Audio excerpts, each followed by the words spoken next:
Bonjour, je suis Aziz Fall, président du conseil d'administration du CIRFA, le Centre internationaliste Ryerson Fondation Aubin. C'est un centre qui est dédié à la pensée progressiste dans la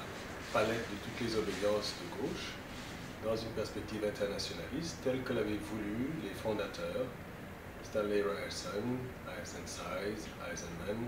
et bien d'autres penseurs progressistes canadiens qui ont eu à lutter pour faire connaître une autre réalité des forces des travailleurs pour la perspective d'un socialisme ouvert dans une période de la guerre froide évidemment très difficile. À cette époque, ils avaient choisi Napoléon Aubin, une figure emblématique du 19e siècle, c'était un Suisse, qui est venu ici au Québec et qui s'était entiché des rebelles patriotes. Et donc, c'était une personne ouverte qui préfigurait une sorte d'internationalisme avant l'heure, mais qui était dans l'air du temps. Donc l'idée que les travailleurs de par le monde s'unissaient au-delà des frontières nationales, qu'ils comprenaient la question de la conscience de classe et le renversement possible du capitalisme par les révolutions ou par la prise du pouvoir, pourraient évidemment avoir un rôle historique. Et donc, ces intellectuels qui avaient une conception de l'intelligentsia organique ont pensé laisser à la postérité leurs livres, leur enseignement, mais aussi de donner un cadre dans lequel les penseurs progressistes pourraient se réunir, travailler, faire des conférences. Alors le CIRFA, c'est un peu ce qu'il fait, c'est-à-dire qu'il a essayé de garder l'esprit internationaliste, d'abord de Norman Bethune, qui est une des personnes qui a été influencée par Stanley Ryerson, qui est allé en Espagne, qui est allé en Chine, qui est vraiment une figure historique de la lutte révolutionnaire de par le monde, et qui est un exemple de dévouement, un peu comme le serait Che Guevara, malheureusement plutôt méconnu dans son propre pays.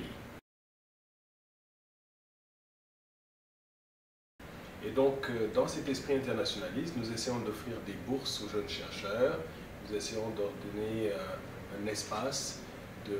recherche pour des stages qui sont maintenant homologués au niveau académique. Nous essayons de donner aussi des perspectives de conférences et de publications. Tout cela reste modeste, mais tout à fait appelé à grandir, tant et aussi longtemps que cet endroit sera un carrefour de toutes les forces progressistes qui veulent bien venir y participer. C'est une collection qui est quand même très riche, de plus de 14 000 documents, des pamphlets, des livres rares, des livres anciens, mais surtout la particularité, c'est d'avoir réuni en un seul endroit autant de concentration d'ouvrages à caractère progressiste. Et au Canada, c'est probablement un des rares espaces où on peut avoir gratuitement accès à des documents de consultation.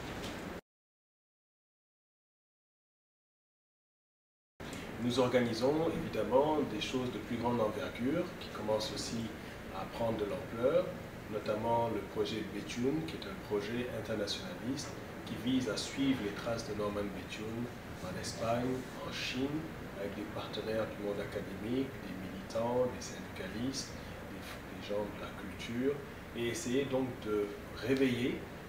dans une perspective de crise économique mondiale, de désenchantement du capitalisme qui est devenu sénile, cet esprit internationaliste en faisant redécouvrir le passé, mais aussi en optant pour un avenir ouvert, pouvant prouver qu'un autre monde est possible. Donc c'est là que le CIRFA apporte sa modeste contribution dans ce dialogue des forces du changement, en essayant d'être donc ce carrefour pour un changement positif.